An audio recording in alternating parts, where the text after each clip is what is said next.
ईद के मौके पर खुशी का दिन है, क्या मैसेज रहेगा, क्या पैगाम रहेगा? मैं पहले तो मेरे तरफ से सभी को ईद मुबारक। ये ईद का हम लोगों का जो ईद हम लोग मनाए आज बहुत ही खुशी लग रही है कि हम लोग सब मिलजुल करके ईद मनाए यहाँ पर, और पूरे भारत में हम लोग ईद मनाए, पूरे बंगाल में, पूरे उत्तर दिनाजपुर में, पूरे ग्वालियर में हम लोग आज विपरीत के ईदगाह में हम लोग सब मिलजुल करके विपरीत गन्नाबाड़ी चंगाबाड़ी और बहुत सारे गांव से आदमी आए थे ईद की नमाज पढ़ने के लिए। मेरे तरफ से सभी को शुक्रिया, सभी का मैं शुक्रिया अदा करता हूं कि सबको हम लोग अच्छे रहें, शांति रहें, और अल्लाह से फिर हम लोग दुआ मांगे कि सामने ईद पे एक साथ मिल करके हम लोग पढ़ सकें। यही मेरा आपके चैनल के माध्यम से वार्ता रहेगा। आपके चैनल के माध्यम से फिर मैं बोलूंगा सभी को मेरे तरफ से ईद मुबारक। दादा सामनेই ভোট, তার মাঝখানে ঈদ পড়েছে, আল্লাহর কাছে কি প্রার্থনা করলেন? আমি সবাইকে আগে ঈদ উল ফিতর মুবারক সবাইকে, প্রত্যেকটা লোককে, আমাদের গোয়ালপুকুর থেকে আরম্ভ করে ইসলামপুর, উত্তর দিনাজপুর, পশ্চিম বাংলা, ভারতের বাইরে যারা আছে ভারতের সবাইকে ঈদ উল ফিতর মুবারক। আর ঈদটা একটা খুশির দিন। 30টা রোজা রাখার পর রমজান শেষ হওয়ার পর ঈদ হয়।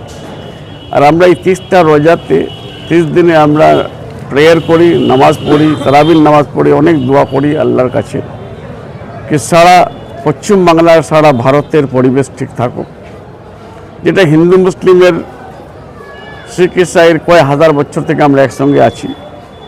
एटा जेटा संगम, এই संगमटा सब समय जुड़े थाकार, मजबूत थाकार दरकार। और आमरा सब समय प्रार्थना करी कि आमादेर आगामी दिनटा भालो करे जाय और आमरा खुशिर पैगामटा सब जायगाय पौঁছাতে पारी। हाँ, माझखाने इलेक्शन डिक्लेयर करा হয়েছে। আমরা দেখলাম গতবারও এরকম হয়েছিল।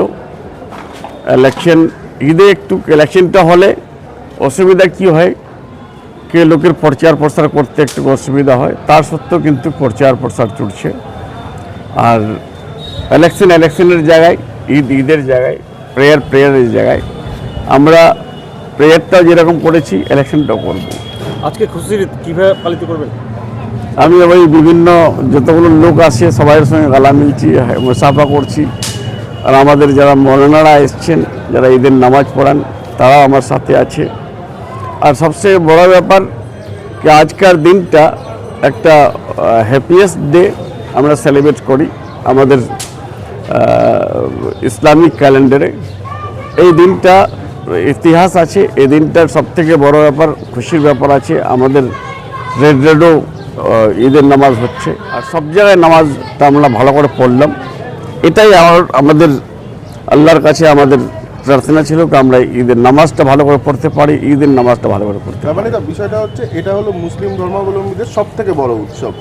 এবং আমি যেটা বলছিলাম ভোট, আজ কি প্রচার করবেন না এলাকার মানুষের সঙ্গে কাটাবেন বা পরিবারের সঙ্গে কাটাবেন? লোকের সঙ্গে মেলামেশাটা তো প্রচার হল, এর থেকে বড় প্রচার কি হতে পারে? একটা লোকের সাথে যদি আমি গলা মিলাই, হ্যান্ডশেক করি, সালাম করি, ঈদ মুবারক বলি, এর থেকে বড় প্রচার হতে পারে না। আর আমরা ঈদটা সবাই পালন করি, হিন্দু, মুসলিম, শিখ, ইসাই, বিভিন্ন ধর্মের লোক আসবে, দেখবেন আপনি গলা মিলবে, এবার মুসাফা করবে, আর সবাইকে আমরা ঈদ বলি। ঈদ মুবারক। বিভিন্ন ধর্মের লোকের সঙ্গে বিভিন্ন দলের লোক আসলেও গলা মিলাবেন? একদম মিলাবো। আজকের দিনটা তো স্পেশাল ডে। আজকের কোনো ধর্ম, কোনো বর্ম নাই, কোনো আমরা আমাদের মুখ্যমন্ত্রী মাননীয় মমতা ব্যানার্জি সবসময় বলে ধর্ম যার যার, উৎসব সবার।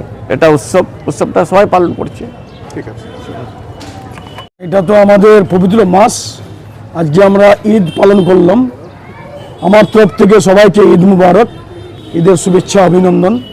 আপনাদেরকেও ঈদ মুবারক কি আজকে আপনার বিপরীতের ঈদগাতে আসছেন। আমরা একসঙ্গে সবাই ঈদের নামাজ পড়লাম, আমরা খুব ভালো লাগলো আমাদেরকে।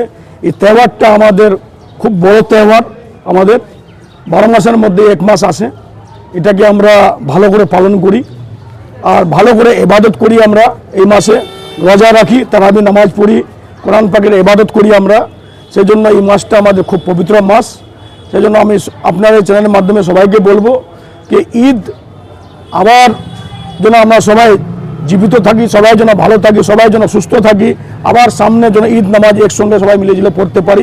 এটাই আপনার চ্যানেলের মাধ্যমে আমার বার্তা থাকবে। আর সবাই যেন শান্তিভাবে থাকে পশ্চিম বাংলায়, এটার জন্য আমরা দোয়া করলাম ঈদে আজকে। আমাদের ভারতের জন্য সবাই মিলেজুলে আমরা থাকি, এটার জন্য আমরা দোয়া করলাম আজকে ইমাম সাহেবের পিছনে।